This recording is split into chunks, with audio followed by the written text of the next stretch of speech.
Hello, welcome to Cable's Conquests. I'm your host, Archie Cable, and we're here to talk about Marvel Crisis Protocol.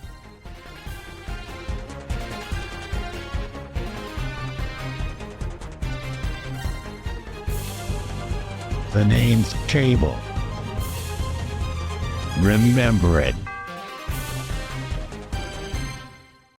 Hello and welcome back to Cable's Conquests. We have a very special episode for you today. So I'm your host, Archie Cable, and unlike normal, we're not joined by Curtis Hodgson today. We're joined by a very special guest, Grant Wills. Hi, Grant. How are you doing? Hi, yeah, I'm doing well, thank you. Happy to be here. Excellent. Yeah, really pleased to have you on. It's our first guest on the show, and in fact, our first collaboration because we've got you over from the Throwin Dice pod. We've ditched our respective Curtises and decided to do one ourselves this time. Yeah, exactly. So before we start with any tournament chat, why don't you give us a bit about your hobbying history? So I've been playing war games various since I was 9, so 28 years ago. Well, I had to remember my age then. So I started off Warhammer Fantasy as a child, but then I've carried on playing all through my life, basically. Normally, a lot of people would have a break around like university or college sort of time, but I did a really nerdy degree, so I was surrounded by wargamers in my degree as well. I picked up MCP maybe 18 months or so after the launch of the game, so I wasn't in it right from the beginning. Were you in the game during the COVID years, or did you miss that? Yeah, during COVID is when I started playing. So Right, okay. when lockdown restrictions started to ease a bit and you could meet up in your garden and those sorts of things, yeah, me and Curtis, we started playing. So Curtis Spears from Throwin Dice. Yeah, different Yeah, Curtis. we started trying to muddle through the rules of MCP during lockdown. Yeah.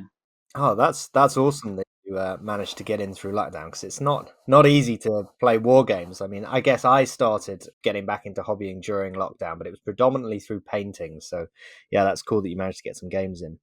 Yeah. So as I said, I've not stopped really throughout the last 25 plus years, but since 2020, so during COVID, I started doing the hobby streak, Yeah, which is doing a little bit of hobby every day, and then I document that on my Instagram account as sort of proof, keep me honest, and I'm well over 1,600 days.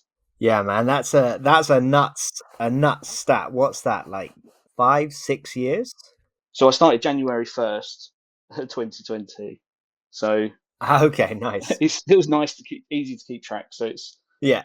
every day since then. Oh, that's awesome. So you and actually that's almost coincides with your kind of starting MCP. So it's documented your MCP journey as well. Yeah, my Instagram account transitioned from mainly Horus Heresy to mainly Marvel minis.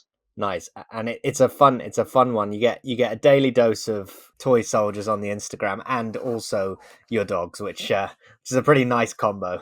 Yeah, I started that as well during lockdown. I started posting a picture of the dogs every day to try and get more people to interact with some of the posts and things, which it definitely helps because everyone loves bulldogs. Yeah. And just so you're Arch Magos on Instagram, I that's right. So am. if people wanna look you up and look back through your extensive archive, they can. Yeah, at Arch_Magos. Nice. And you've also got a podcast, a rival pod. Oh, we're really the new kids on the block compared to you guys. But you're with Curtis. You're the Throwin Dice, right? Yeah, Throwin Dice podcast. That's a monthly. Well, we try for monthly general wargaming podcast where we talk about games we've played, games we're interested in looking at, and then we also like to share the hobby love. So we like to shout out other people's social media accounts who we've seen throughout the month that is something that's caught our eye. So you really have spanned all aspects of the hobby, and we're going to talk today about your more competitive side of the hobby, which is obviously going to tournaments, which is what Cable's Conquest is all about. Yes. So was it last weekend you went down to Brighton to Dazed KO'd? So we've covered previous iteration of this event on the podcast before. Tell me a little bit about the event last Saturday. So this is the third Dazed KO'd. So it's down at Dice Saloon in Brighton. And yeah, it's run by Aaron Seymour. They've got another one coming up in November. But the November one is linked with a second event in Bad Moon Cafe as well. So Norbert and Aaron are running a Train Wars event. So it's really good. They're really growing the community down in Brighton and getting kind of more regular events. And so for the event, it was, am I right in saying it was just a standard challenger 4 rounds? Yep, it was. There was 16 players in total, so it was a nice, even 4-round event. Nice. Good stuff. Well, I think let's park the introductions there because we're about to get into your roster in the next section. You're boring me. If you want to help me nail them, get your team together and let's get started. Okay, Grant, you're down in Brighton. Tell us your roster for the Dazed KO'd event. So I was running Web Warriors. I took Amazing Spider-Man, Black Cat, Ghost Spider, Lizard, Nick Fury and the Shield Grunts, Spectacular Spider-Man, Spider-Man Miles Morales, the Black Widow, Toad and Wong as my characters. Shall I go straight into tactics? Yeah, straight into team tactics. Let's run through the whole thing and then I'll ask you some questions. Okay, so I had Aunt May's Wheatcakes, Brace for Impact, All Webbed Up, Eye in the Sky, Fallback, Masked Menace, Sacrifice, Spider Tracker, The Cat and the Spider, and Vertical Assistance. For Secures, I had Cosmic Invasion, Black Order Descends on Earth, Riot Spark over Extremis 3.0, and Superpowered Scoundrels form Sinister Syndicates.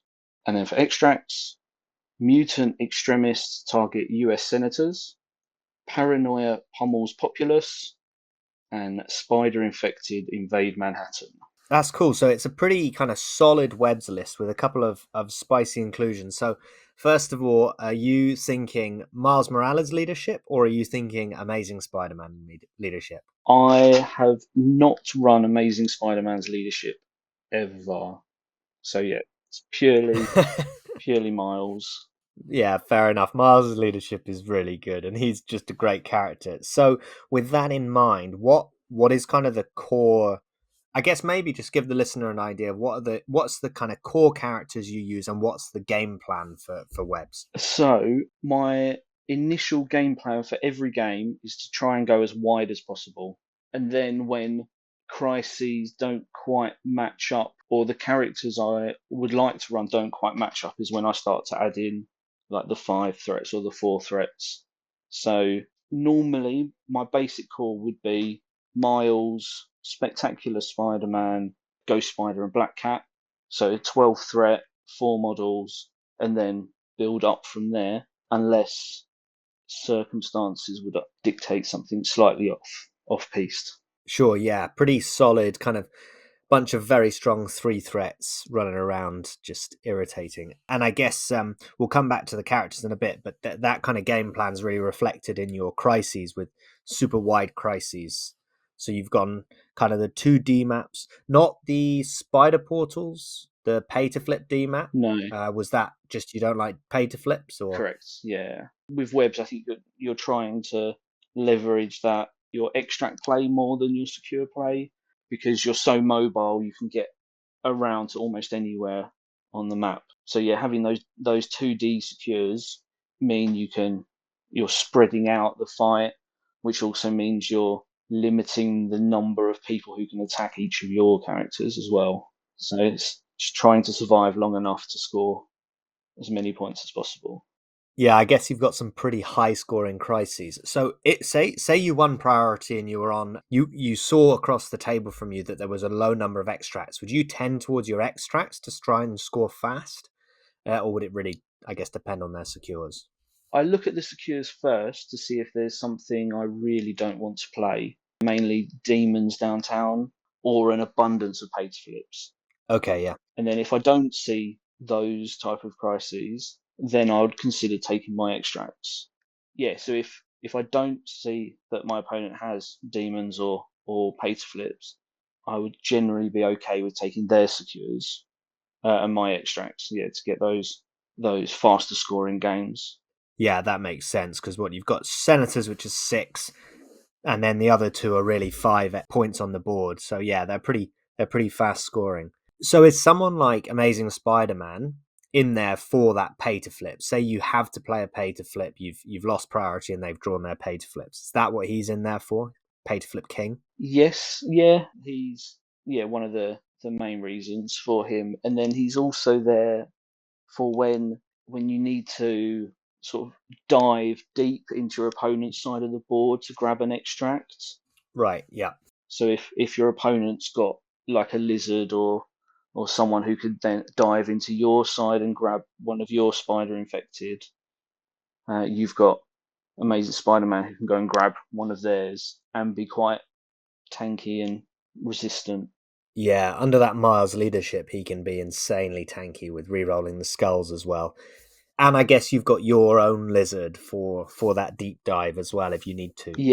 Yeah, but I play lizard very rarely. Oh, right, okay. Because when we start talking about the 4 threats as well, about making points, lizard is normally the first 3 threat that gets bumped for someone higher. Yeah, you've got an interesting pair of 4 threats in there that I think move it away from kind of what I've seen before. So Nick Fury and the Black Widow, I think they're both fantastic characters, obviously S.H.I.E.L.D. affiliated predominantly.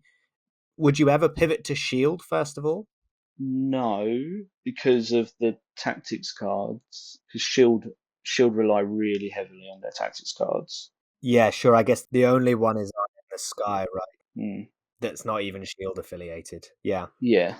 Yeah, okay. That makes sense. I guess if you haven't, you could, if you wanted to, pivot to S.H.I.E.L.D., but there's not really a need with this squad. So when do you bring someone like Nick Fury, especially? Because he's the 4 threat that I don't see very often splashed outside of S.H.I.E.L.D. So it's the main reason is for keeping parity on extracts when you don't have priority. So you can move up, grab 2 extracts straight away, and then the shield grunts have the buy you some time ability, buy you time, where you get to place the token when they get dazed as well. So a little bit of safety for when you grab something off the midline or Yeah, and I guess because he's not your leader, he can, if he gets dazed or attacked early in the round, you're not so bothered about keeping him alive, and they just soup him up for an Eye in the Sky play later in the game. yeah. Yeah, that makes a lot of sense. Yeah, like I say, I don't see him splash so much, but yeah, his grunts are really good with that extract play. The other one is the Black Widow. I really don't see her very often, and I really like her. And I'm interested because often I compare her with Spider-Woman, who is obviously a Web Warriors affiliated character. So what's the thinking about the Black Widow, especially over someone like Spider-Woman? So again, it's that, what's her version of it called? All that matters is the mission. So she's got the same ability as the shield grunts about dropping extracts as well. So Yeah, you okay. can drop them back towards you. And she's just a bit more survivable than Spider Woman, really, I find. And then, yes, Spider Woman has the Venom Blast ability, but I'm already running Miles and Black Cat in pretty much every game I play. Sure, that makes sense. And I guess Spider-Woman struggles for power generation, doesn't she? So Yeah. her Venom Blast is often not online. So with the two, like the Grunts and the Black Widow, would you take both of them at the same time, or do you tend to choose between the two in that 4 threat slot? I have run both of them at the same time, but yeah, it comes down to how aggressive I think I need to be in those extract plays. Because as well, the Black Widow is a long mover as well, so she can dive and grab an enemy's Yeah, okay. F extracts, and then with stealth, martial artist, 4 physical defense, 4 mystic defense, she's quite resilient as well, so there's a good chance that she'll survive. And if she doesn't, I can still drop the extract back towards the midline. Yeah, that's interesting. That makes me. Yeah, that's quite a cool thing, and also because she leans into the reroll play with all her defensive tech. Oh, that's really cool. It seems like you've thought a lot about this list, and it seems like a pretty nice webs list. So why don't we see how it gets on in Brighton? We're not retreating. It's victory or death. So you've travelled to Brighton, you've got to the table for round one. Who do you see across the table and what are they playing? So my round one was against Carl Tees and his Black Order and Cabal roster. Ooh, some of the filthy meta spice coming in. Yeah, so I looked across the board and instantly saw Thanos and Red Skull 3 and was like, oh wow, it's the Red Skull Cabal roster. But then as I started to look across the rest of his tray of minis, I noticed there was all the rest of the Black Order were there, so it was predominantly a Black Order roster. But then he had Zemo and Red Skull as splashes. Yeah, okay, nice. Interesting. So it's really a Black Order led list. So you roll priority. Who wins priority? I won priority in the first round. Which crises did you draw? So I chose my Secures because he had demons and I didn't want to play it. And we drew Superpowered Scoundrels and his Paranoia Pummels Populace. Okay, perfect. Two of yours. Yes. And Carl chose 16 Threat. Nice. Yeah, okay. You could have gone a big game early, but nice and small points to start. Yeah, so he put down the Black Order trio of Space, Mind, Thanos, Reality Corvus, and Proxima. Mm-hmm. Okay, so he's very much going for killing. Yeah, and I went with Miles, Gwen, Black Cat, Amazing Spider-Man, and Toad was my 16. Ah, cool. So Amazing Spider-Man comes out game one. Yes, yeah. So I thought I would have needed someone resilient, really tough, lots of rerolls to try and survive. Yeah, that makes sense. Yeah. So talk us through round one then. Talk us through deployment and round one. So I set up Amazing Spider-Man right in the centre, which was squared off against Corvus. And then I put Miles and Gwen off to the left side, and then Black Cat and Toad off to the right. Whereas Carl deployed all three of his fairly central next to each other, so not really giving away much with his deployment. So I opened up with the Amazing Spider-Man safe grab off the middle, one of the middle paranoias, move forward. A rare safe grab in this game these days. Yeah, so move forward and then moved back and then to the left, but not onto one of the F points. So he was further back than an F point to keep him as far away from Thanos as he could get. Yeah, that makes sense. And then Corvus came up to the middle and grabbed the other paranoia, the other central one. So I sent Toad off to the right to grab the far right one, and then he's sitting on my home F. Yeah, okay. Because he can grab it and be on the F because of that range 2 grab, Yes. is that right? Yeah. And then Proxima moved up and grabbed the one to my left. So I moved Miles up to my left F point, and then Thanos moved Proxima back to his F point to put her into scoring. Ah, nice. And moved Miles off of my F point. Sure, okay. So pulled Miles off of the cover he was standing on, and then off to the left, a bit out of nowhere. Mm-hmm. Early Thanos shenanigans. Yeah, so I just moved Black Cat up to stand with Toad and Gwen impact webbing onto Corvus to try and push him off the middle point, but I didn't get the wild. And I thought it wouldn't be smart to pull Corvus closer to me. Yes, fair enough. when the Black Order had priority, so I didn't go for the web line. I let him score the middle. Yeah, that makes a lot of sense. So we ended 5-4 in the Web Warriors' favour, turn one. Nice. So no bonus points being scored for the paranoias? No, so Black Cat moved up to Toad to score the bonus. Ah, okay, sorry. Yeah, nice. Yeah. Ah, okay, cool. So Black Order's a little bit ahead, but No, Web Warriors. oh, Web Warriors are up 5-4. Apologies. Yeah, because we've both got two scoundrels, and we've both got two paranoias, but I've got the bonus. Ah, of course, he's only 3 wide, so getting that bonus is a little trickier. Yeah. So Black Order have priority and probably will have priority for the game. What happens at the top of round 2? So Proxima takes a swing at Miles and does nothing. Absolutely nothing. Double attack, no damage through to Miles at all. Miles just being tanky. Yep. Miles is doing tanky things. So I decided to go with Black Cat, who, because she didn't pick anything up round 1, had 2 power. So I moved her up to the central scoundrel and used the Troublemaker onto Corvus to stagger him. Nice. Okay. And that then led to the unfortunate Black Order round I think I've ever seen, because Thanos took 2 swings into Gwen, who was standing right next to him, and only managed to do 1 point of damage from getting the throw trigger and throwing her into a piece of terrain. Oof, what's that? 2 6 dice builders into Gwen, who's pretty squishy. Yeah. That's pretty bad luck for Carl.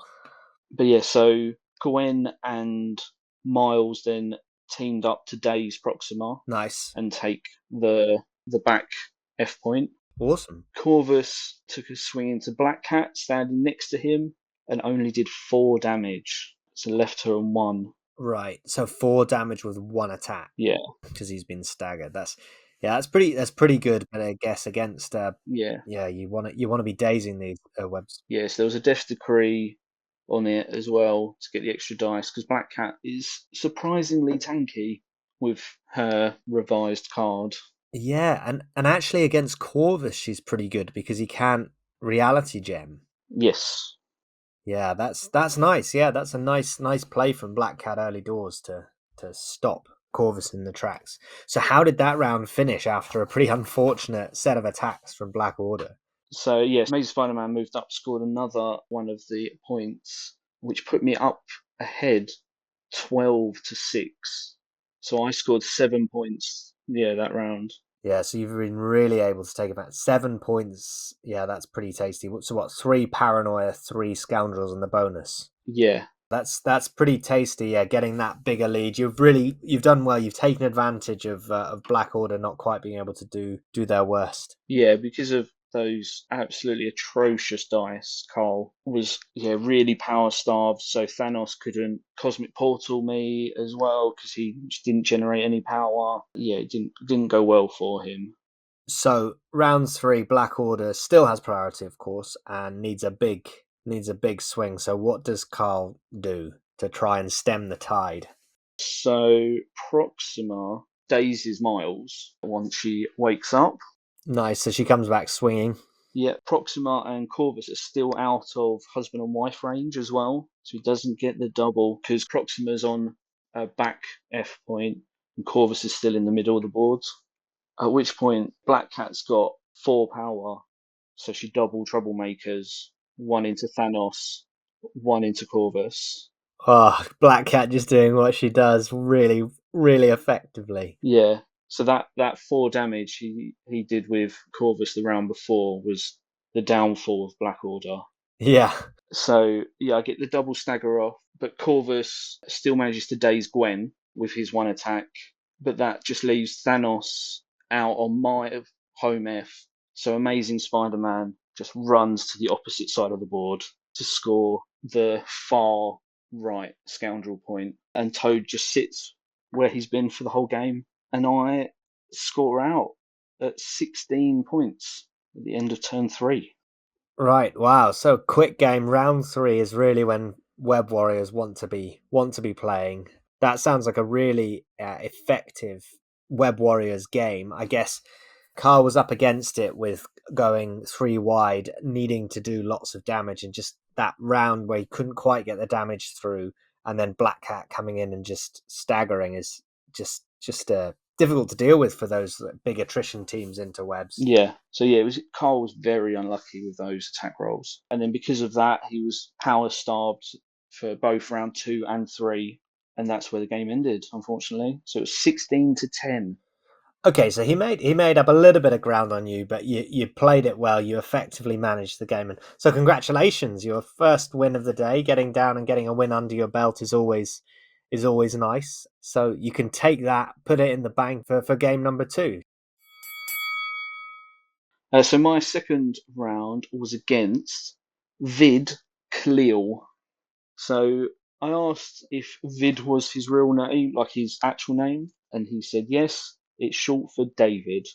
Ah, okay, nice, But yeah, so we rolled off for priority, and I won priority again. good. 2 from 2. That's a good start. Yeah, and we ended up with hammers and extremists. So it was my secures again. Nice. So quite a strange one, because hammers obviously give you better attacks, but extremis allows you to heal. Yes. So we were playing on a board that had loads of terrain on it as well. So it was a crashed airplane. So there were all parts of the fuselage and broken wings and piles of luggage. And yeah, I think it had a size 5 right in the center of the board. And then a pair of size 4s, at least 3 size 3s, a bunch of size 2s and 1s. So it was a very terrain heavy board. Awesome. We love a terrain heavy board over here at Cables Conquests.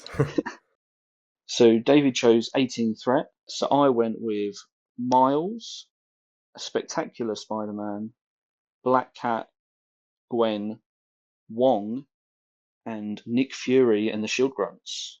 Nice. Nick Fury coming to the party. That's cool. And then David went with Magneto, Toad, Quicksilver, Rhino, and Lockjaw. Interesting. So Magneto Brotherhood, but with not that many throws, really. Yeah, so he's got 3 throws out of his 5 characters, because Lockjaw has 1. Ah, okay. Lockjaw has one as well. Yeah.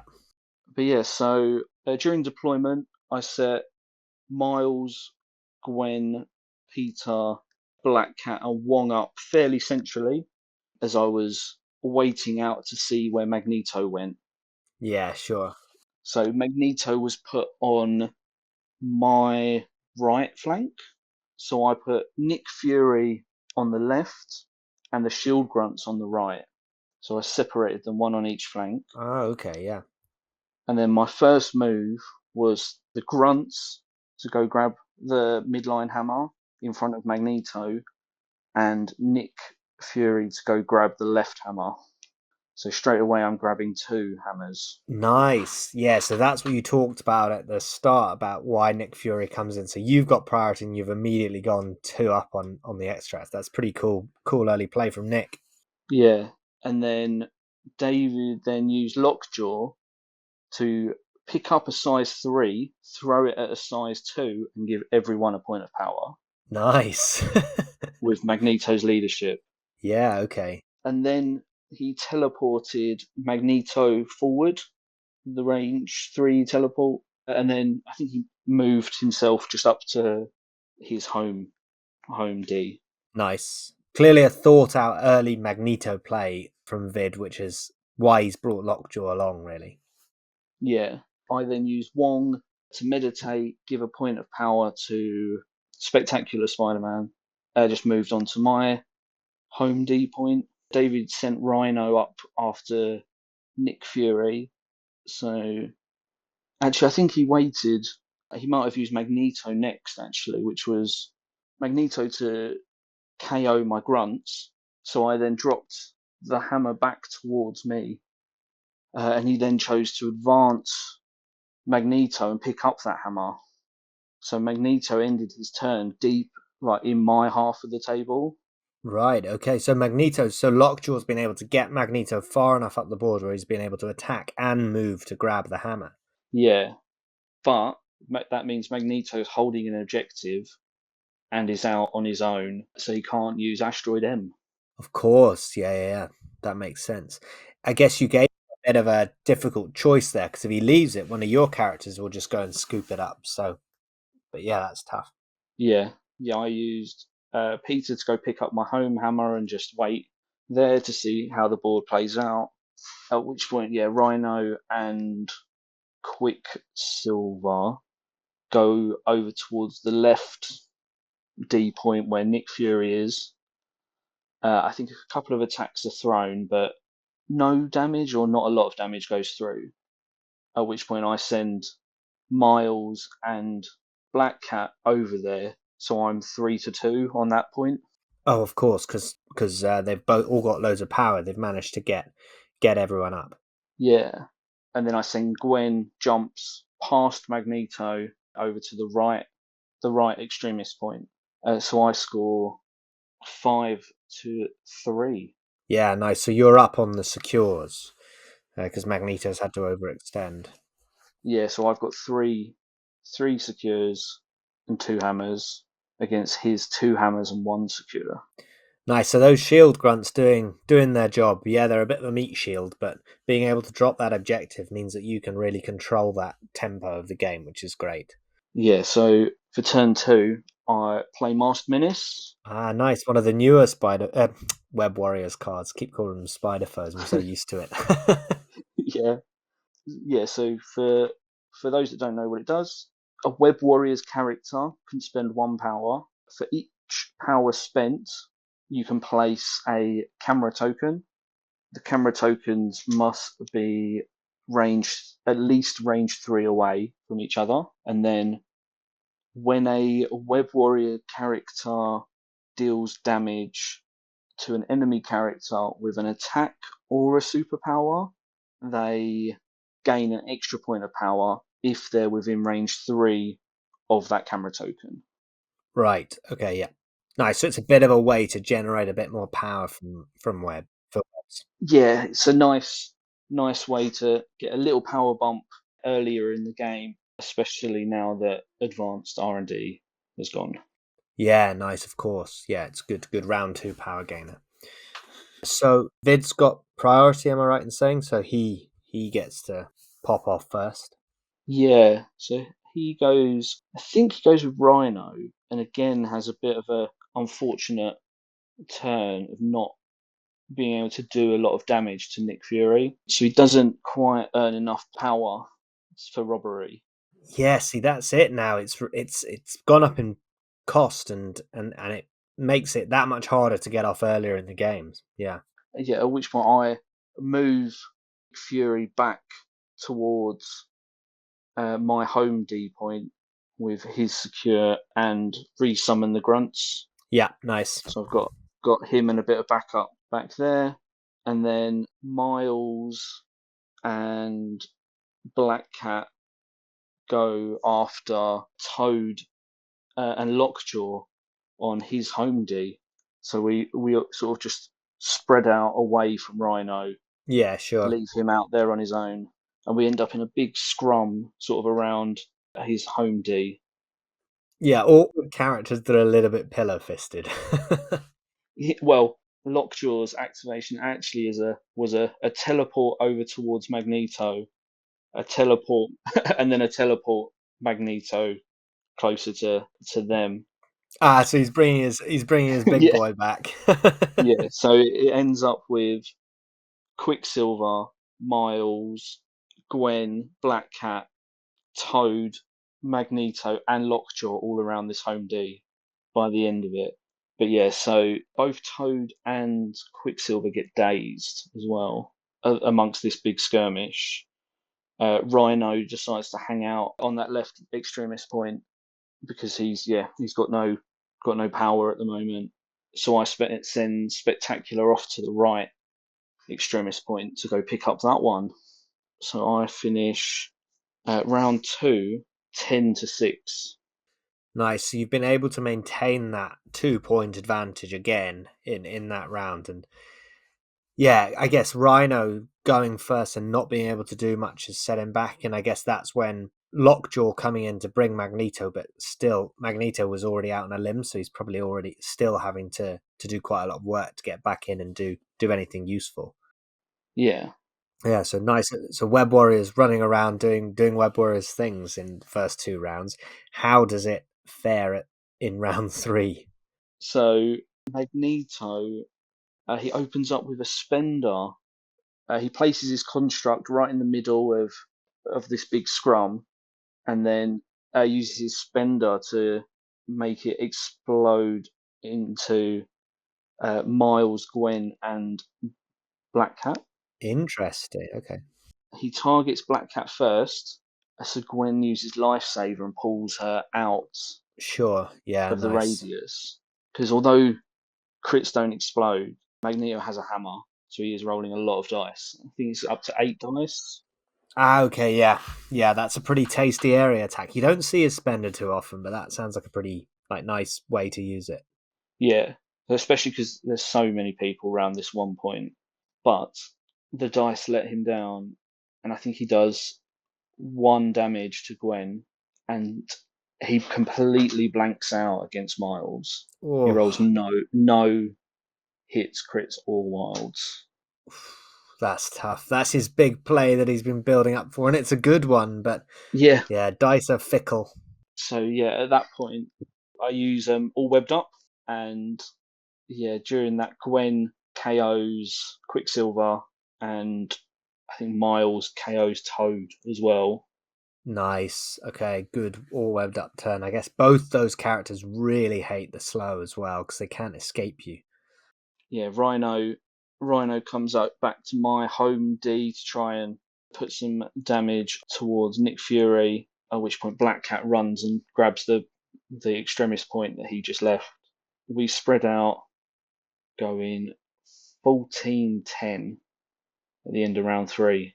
Okay, nice. So you've scored evenly this time, Yes. but you've been able to maintain that advantage. And I guess that's where Webb's going last, where you can run and just sneak a little point at the end or swing a point at the end is really beneficial.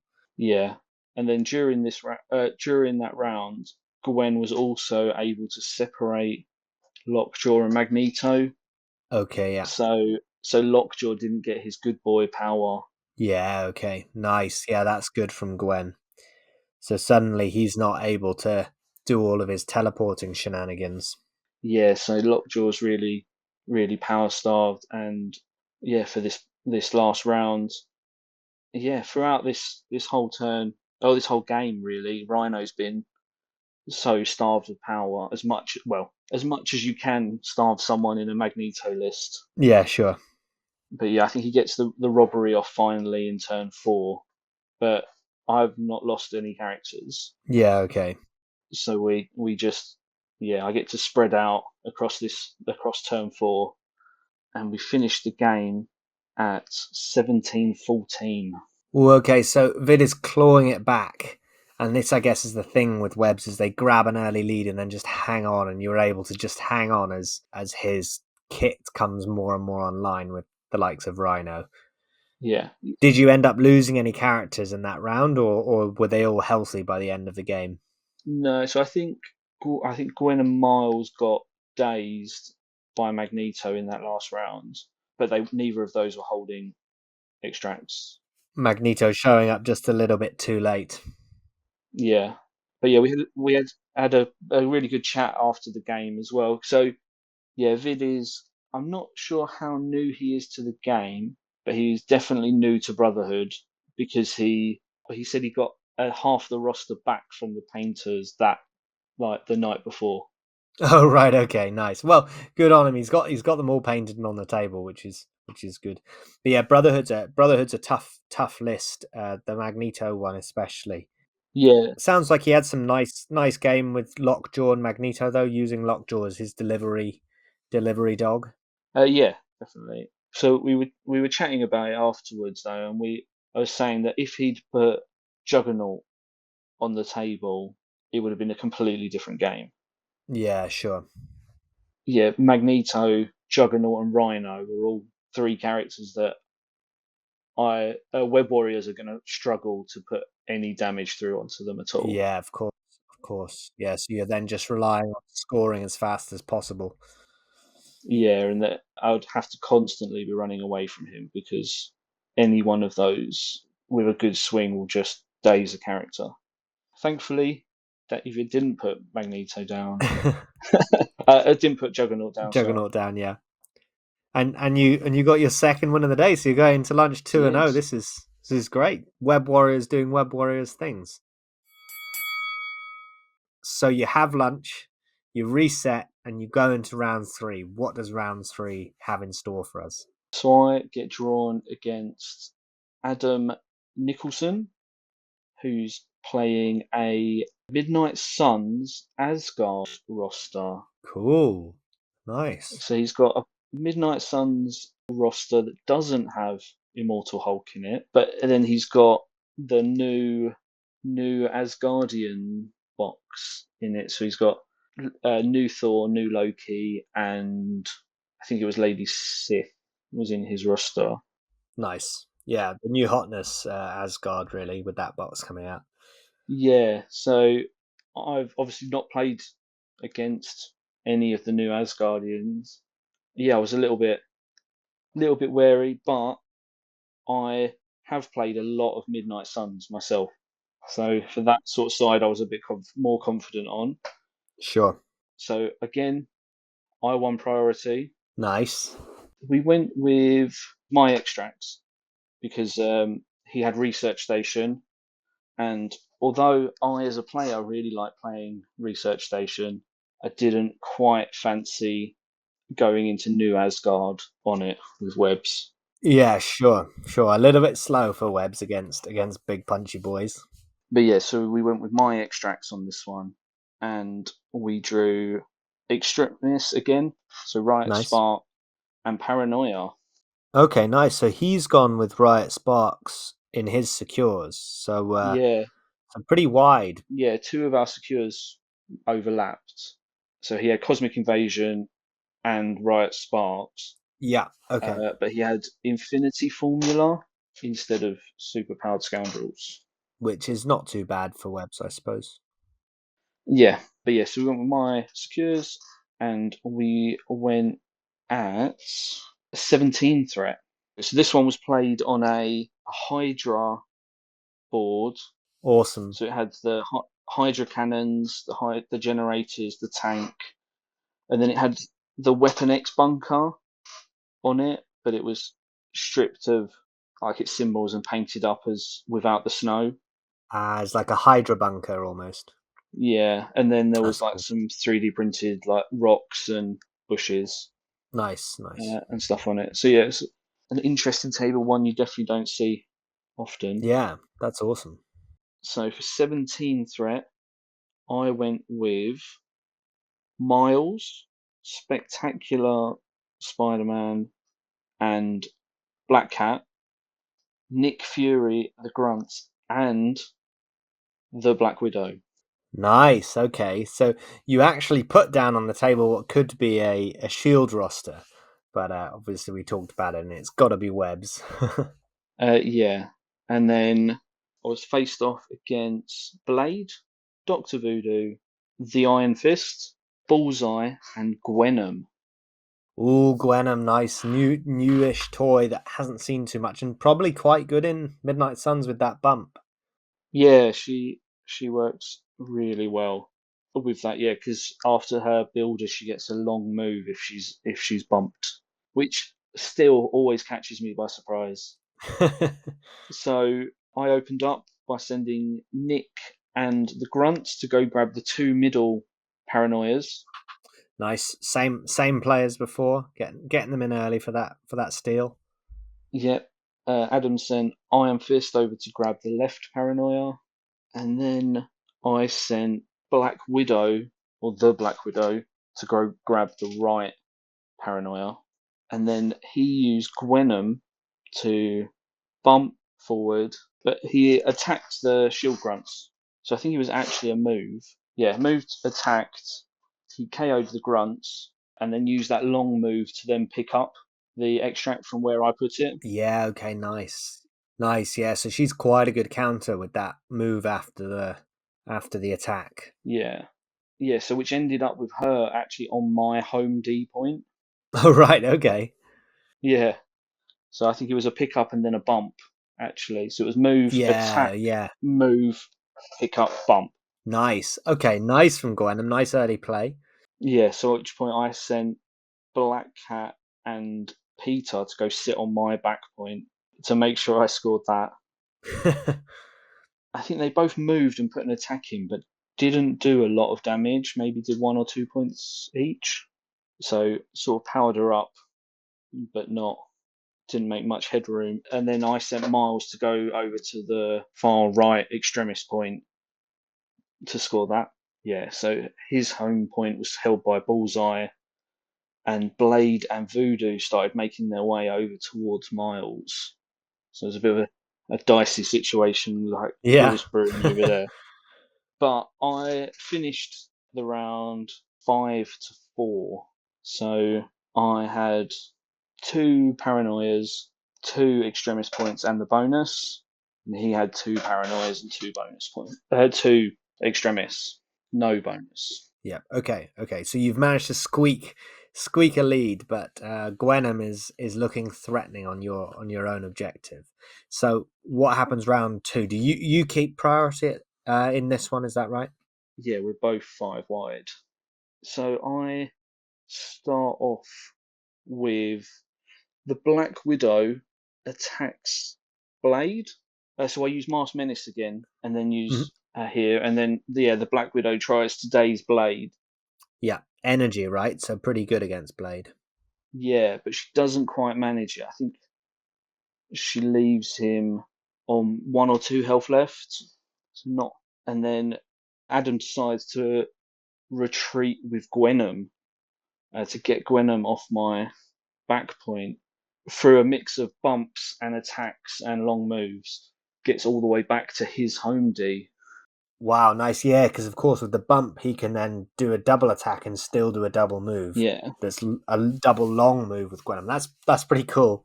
Yeah, so I think it was a bump, an attack on, might have been Spectacular, and then, a long move to the middle, and then an attack onto Nick Fury, who was still standing in the middle, and then a long move to get back to his home point. So I went with Nick Fury and managed to daze Blade. Nice. Yeah, of course he's left Blade open. You're not going to take no for an answer. Yeah, so I moved Nick over towards the right side of the board. I daze Blade, and then I call in a new batch of shield grunts because I'd earned the power, especially with the Masked Menace, because it's not just Web Warrior characters that earn the power; it's any allied character. Nice one. Yeah, that's cool. So I daze Blade. Did you manage to maintain the lead at this stage? Was it 10-8? Yeah. So I think it was 10-9 because I think we both scored 5. Ah, okay. So he got the bonus point this time, whereas he didn't last time. Yeah. So he got the bonus point from Gwenham and Bullseye on his back point, and then Iron Fist still out on his own on the right point. So yeah, then we go into turn 3. I've still got priority, and I KO Blade with the Black Widow. Nice. She steps up this time. Yeah. So I think I used her Spender first, which then got the Flurry trigger to then daze Blade.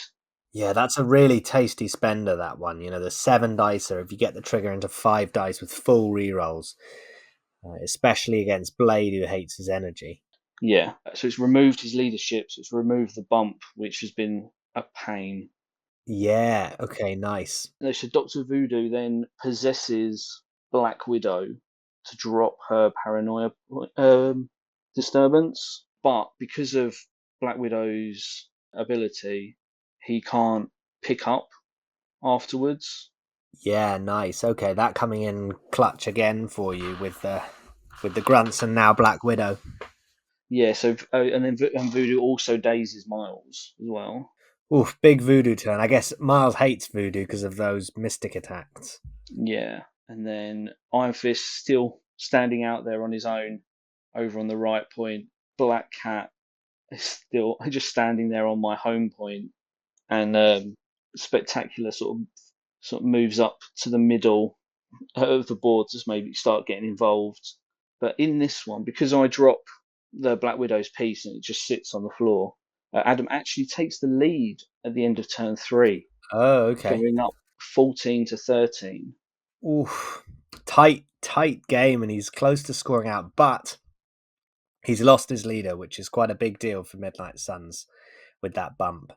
Yeah, so I, still with priority, I open up the turn with all webbed up, and I daze Voodoo with Miles. So Miles has a big return swing, does a whole load of damage, and just dazes Voodoo straight out. Awesome, yeah.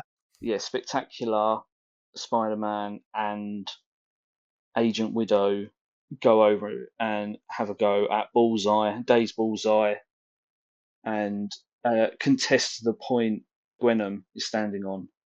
So I take that home point from him, but I can't daze Gwenham.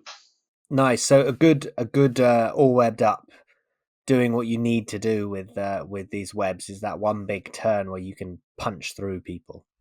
Yeah, and it comes down to Adam's last ditch hope is with Iron Fist, a move, a flying kick into Nick Fury, and then a Siege of Darkness. Yeah, so he gets a double attack into Nick Fury.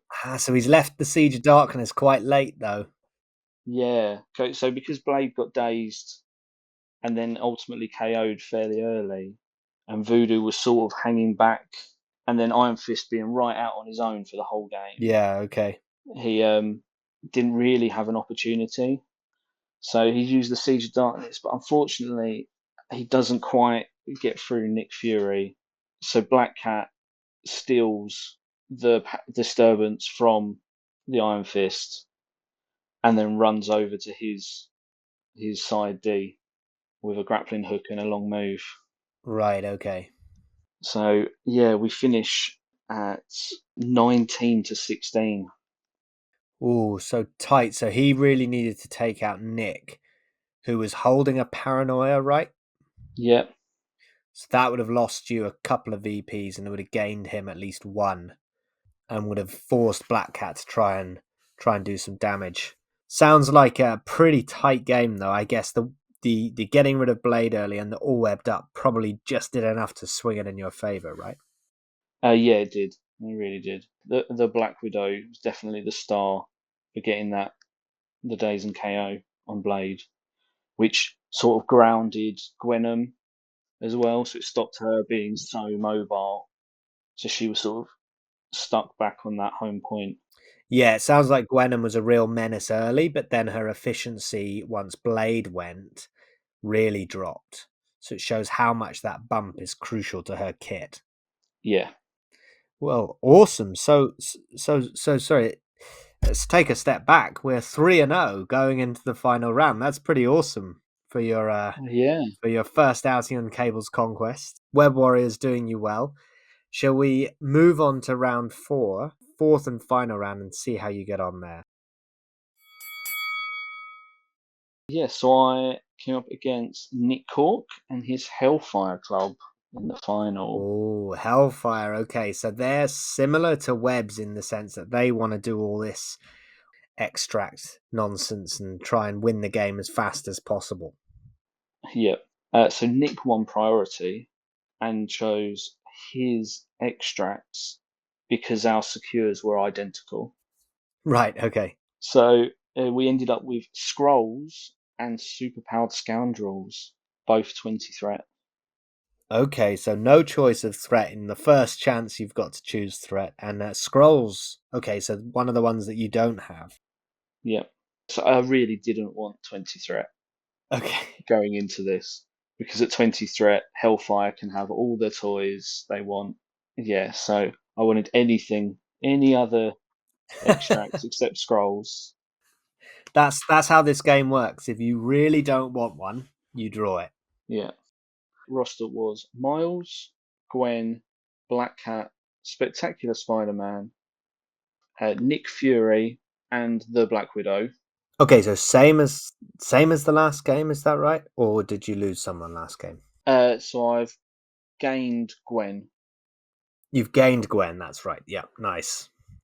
So Nick took Emma Frost, Rhino, Beta Ray Bill, Toad, Baron, Zemo, and Black Cats.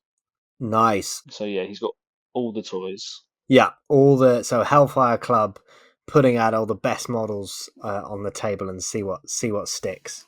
Yeah, and his opening move is for Toad to go grab one of the paranoia points, the side paranoias, while standing on one of the scoundrels points. But he doesn't roll the crit or wild, so it gets pushed up to the midline. So I respond with That's good. That's what you want. so I respond with Nick Fury and the Grunts going up and grabbing 2. Cool. Yeah, standard play pattern for you now with those guys. Yeah, They've done well you all day. So Nick Fury goes out and grabs the far right one, and the Grunts grab the middle right one. But the Grunts fail their roll and get pushed over to Nick's side of the board. It's a bit of a scrum in the middle. The Grunts get KO'd, so I think Rhino moves and attacks them. But because his place is before damage, he doesn't get to pick up the paranoia point. Okay, because you can just place it wherever you need to avoid him.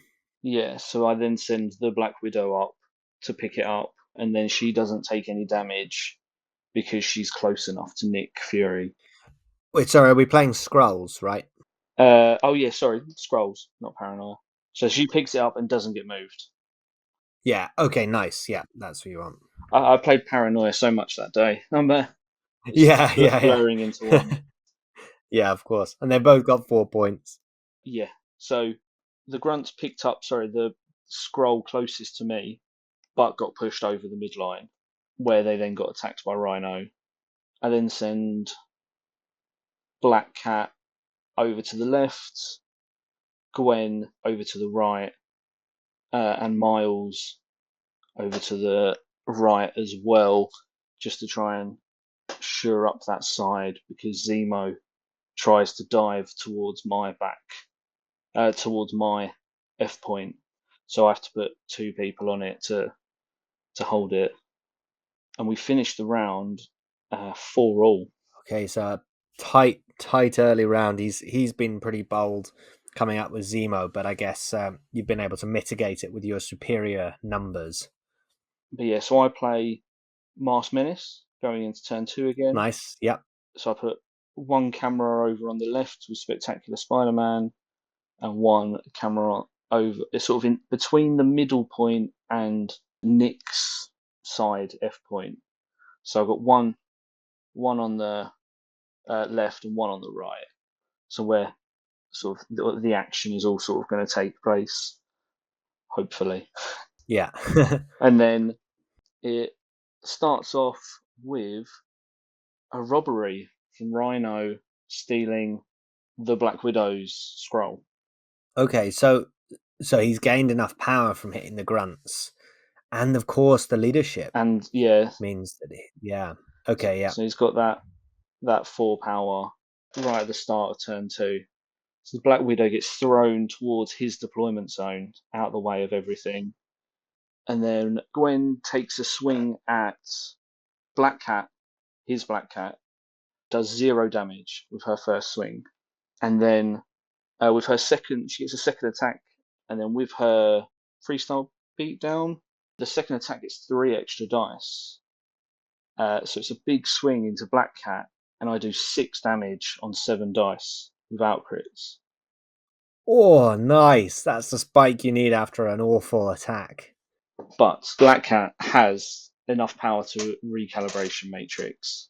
So it drops down from 7 damage, from 6 damage down to 4 damage with 1 block. So only 3 goes through. Okay. Oh, that's it. Recal is such a cruel card because you get such a hype from the spike, and then suddenly your opponent's like, "No, we're gonna reroll."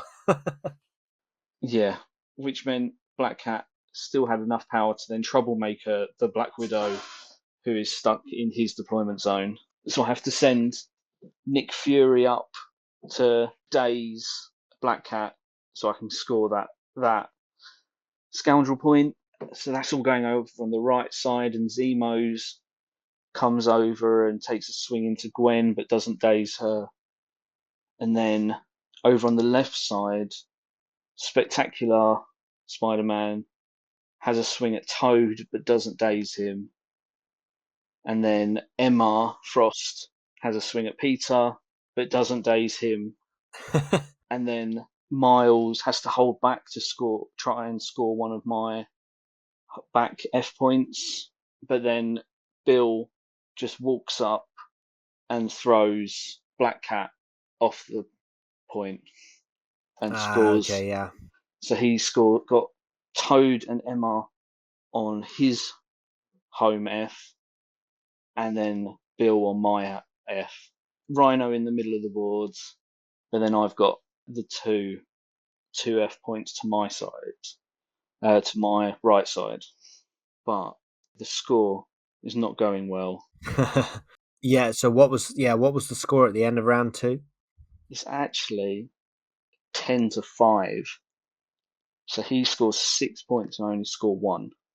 Yeah, okay, ouch. Yeah. Yeah, that's a pretty big swing in favour of Hellfire. I guess that early robbery, being able to get that power on Rhino, just sets you back on the extracts, and then you're having to chase.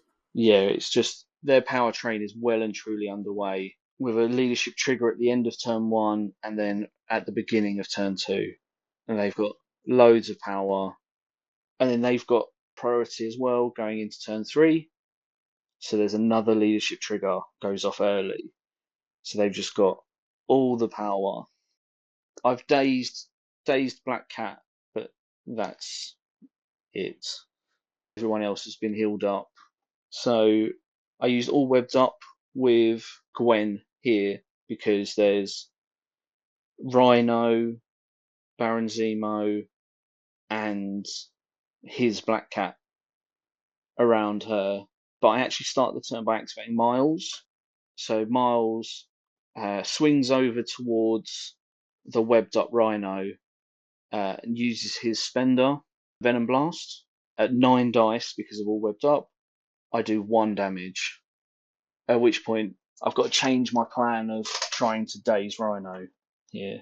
Yeah. With this big dice pool, it's not worked. Putting an 8 dice physical attack into Rhino is probably not going to do a lot. And it's just going to leave me standing next to Rhino, who's just going to mush. Yeah, sure. With all the power in the world. Yeah, so I pick up the objective with Miles, and then just move back to my home F point. Yeah, nice. Okay, so at least with that Venom Blast, it's got that reliability of making him drop the extract. Yeah, which is why I used that first instead of doing the webline kick first, because if what happened, I had then still had some options to go. I think Zemo then went and dazed Gwen, and then moved over towards the middle. I KO'd Black Cat. Nice. Okay. But getting some parity back. But Emma dazed Peter over on that side of the board, and then the Black Widow had, I think, a bit of a pop at Zemo, but didn't achieve much. And then Rhino just goes and dazes Miles. So yeah, it didn't go to plan, that all webbed up turn. Yeah, that's annoying. That's frustrating. Yeah, really frustrating.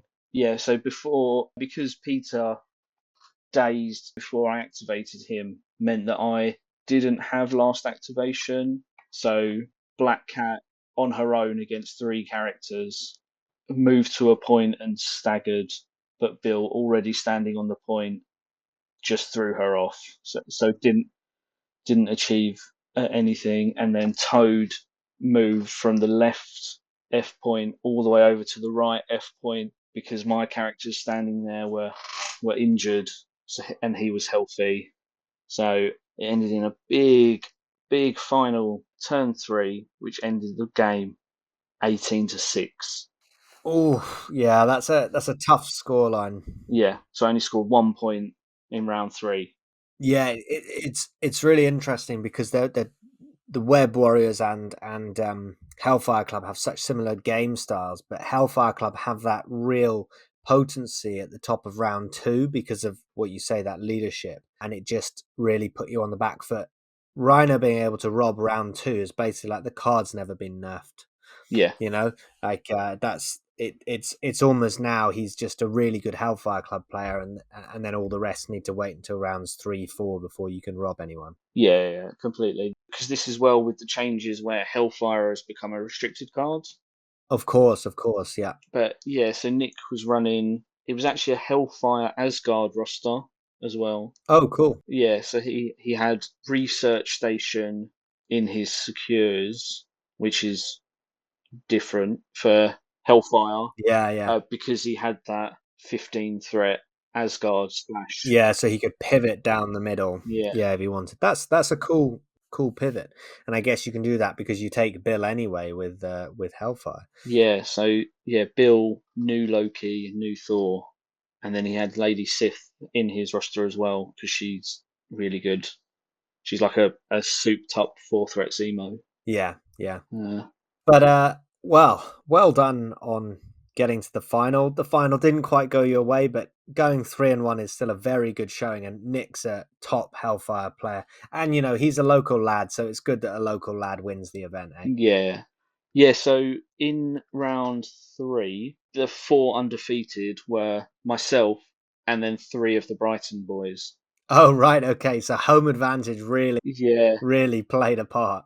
Yeah. So there was always going to be a Brighton guy in the final from that round. But yeah, and then Nick pulling out the win. Like he played that game flawlessly. Like he no issues at all. He had very insightful game. Well, it was a good day. Yeah, it was. Yeah, Definitely. it was a great day for you. So why don't we pause there and we'll come back and we'll debrief in the next segment. I don't mind being wrong, as long as I can correct my mistakes. So Grant, a very good day out, going 3-1, thwarted at the last by Nick and his Hellfire Club, but congratulations, a great first outing and a good one to record on the podcast. Yeah, thank you. How do you feel about your roster after that day? Yeah, I'm still really happy with it. I've got a number of tactics cards I don't really use often, so I'm not sure about those. But I'm happy with my secures and extracts still, and my character selection. But it's my tactics cards. Yeah, it was really cool. You put your money where your mouth was with Nick Fury and the Black Widow coming a lot of the time, and both of them, playing quite pivotal roles in that Web Warriors game plan, which is really cool to see. Yeah, because I think I played Nick 3 times and the Black Widow twice out of the 4 games. Yeah, I didn't bring Nick in the first game because running grunts into Black Order seemed a really bad idea. Yeah, free VPs. So you mentioned your tactics cards. What would you change, or what were your main tactic card that you took in game, and which ones didn't really see the table? So in all of my games, I took Masked Menace, All Webbed Up, and Brace. So those 3 in every game. I took Spider Tracker in 3 of them. I didn't take it in the last game against Nick because I knew that there's a lot of places and stuff going on with his Hellfire roster, so it's a bit useless. It would have only been useful really against Zemo's charge. Yeah, of course. Yeah, but against Rhino, it's basically useless against when you're trying to catch Toad or it's not great. Yeah. So in my tactics cards, I've got both Eye in the Sky and Fallback, which do very similar things. So Eye in the Sky obviously is when someone's attacked, Nick Fury can spend power to move them away before the attack is made. And then Fallback is when someone is attacked before damage, they can move away from the attacker. So I find myself playing Fallback more than Eye in the Sky because I use Nick Fury quite aggressively. So he's always up, and I think I must have used his spender almost as many times as I made attacks, like normal Oh, attacks right, with his okay. knife. Yeah, so probably half of his attacks I made throughout the day were his spender. Right, so you're really leaning into he's bringing a bit more attrition to your webs Yeah, as well as that kind of safe extracts. yeah, because when a Nick Fury turn with him and the grunts next to each other is loads of attacks because it's 2 from the grunts and then Yeah, lots of attacks a going in. spender and another attack from the grunt with a bunch of rerolls in there as well. So yeah, he can be very, very killy when he needs to be. Yeah, which is something that webs don't really have.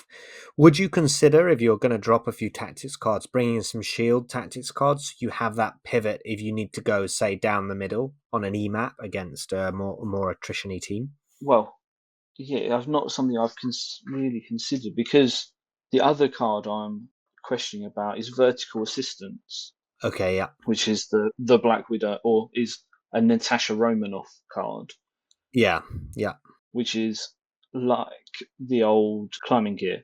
So it's Yes, yeah. yeah. So Natasha pays 2 power, and then another, or actually just says an allied character within 3 gains wall crawler and immediately advance short. So it's out of action movement, which is great, but I've never played it. Yeah. Especially with the Black Widow, where she wants that power. She's got quite a lot she can do with it. Yeah, yeah. If I use her spender as often as I can, and then yeah, she's got those. She can pay for defensive rerolls as well, which work really well under Miles. But yeah, so between those 3, Mhm. Eye in the Sky, Fallback, and Vertical Assistance, yeah, I'm not quite sure of because all the others have quite clear uses. Yes, sure. Like Aunt May's Wheat Cakes is there for if I ever get a Web's Mirror game. Yeah, of course. Yeah, Sacrifice I use very rarely. Yeah, it was put in because Advanced R&D was rotated out. Ah, okay, yeah. You need another restricted. Yeah, I think I've played it once. But yeah, it sounds like, apart from these kind of small changes to the tactics cards, your roster is pretty set. So you're pretty happy with the roster. Do you think you're going to be taking this to more local events or to more events generally, or do you think you'll kind of mix it up in the future? Yeah, I'm really enjoying playing the Webs at the moment. Something I didn't really speak about when I was going through is when I started playing MCP, I played A Force solidly for about a year Okay, nice. for my as my introduction for the game, and then I swapped to Midnight Suns for about 8 months and played them, and then since I hit 40 games with Midnight Suns on Longshanks, Nice. Awesome. I then started jumping around between different affiliations. I've got the badges for 20 games with Webs, Guardians, and Sentinels, and then I think I've got some the badge for Inhumans as well. What a nice one. I think 5 or 10 games. So yeah, I've been jumping around since I finished sort of playing with Midnight Suns. So yeah, I've played a bunch, but yeah, I'm really enjoying the Webs at the moment. So I'm probably going to take them through to get up to the 40 games badge. Yeah, nice one. Nice one. It's a nice target to have on Longshanks. So yeah, I'm quite happy with it. Again, maybe the only character I would consider swapping out is Lizard, because if I can take the Black Widow instead of Lizard, I will, because I just think she's just as survivable, if not more survivable, than Lizard, and she can pack a punch when she needs to as well. Yeah, of course. Whereas that's something Lizard struggles with a bit. Yeah, he kind of is a bit of a potato that sits on a point, and if he has the power, he throws people around. Yeah. Oh well, nice one. Well, brilliant. It sounds like a good day. What do you have any kind of concluding thoughts about the event as a whole?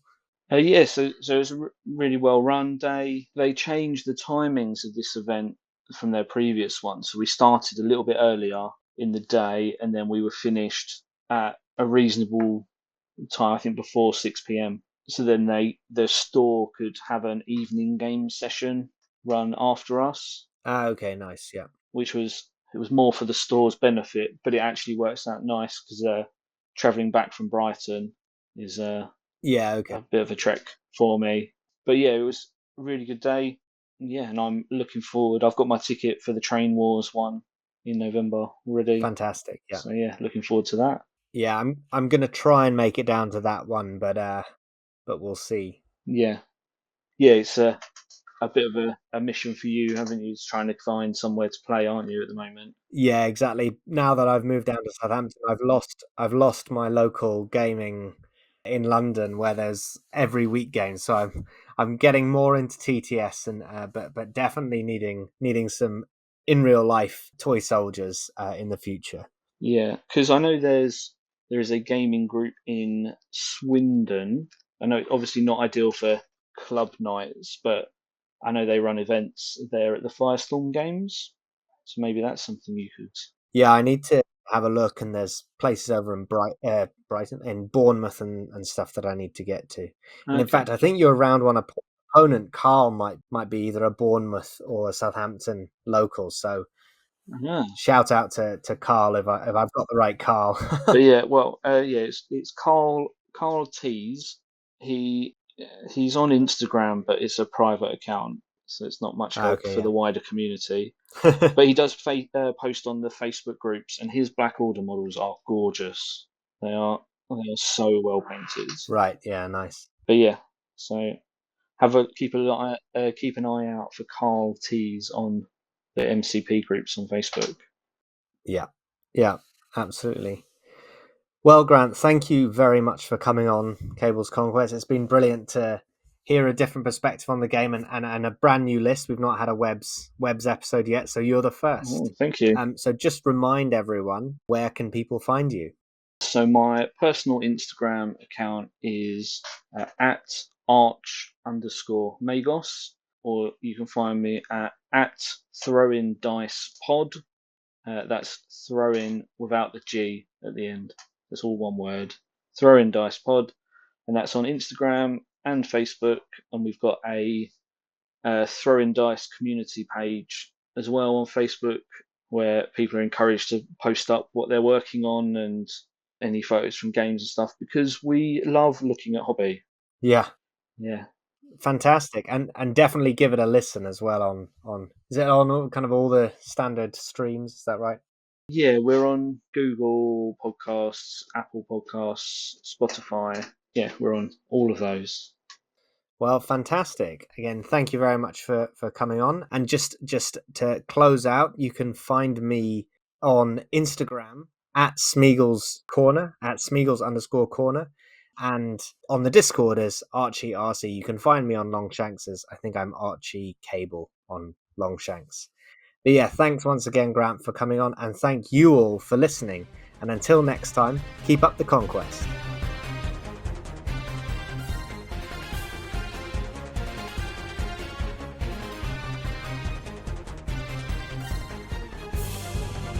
The name's Cable. Remember it.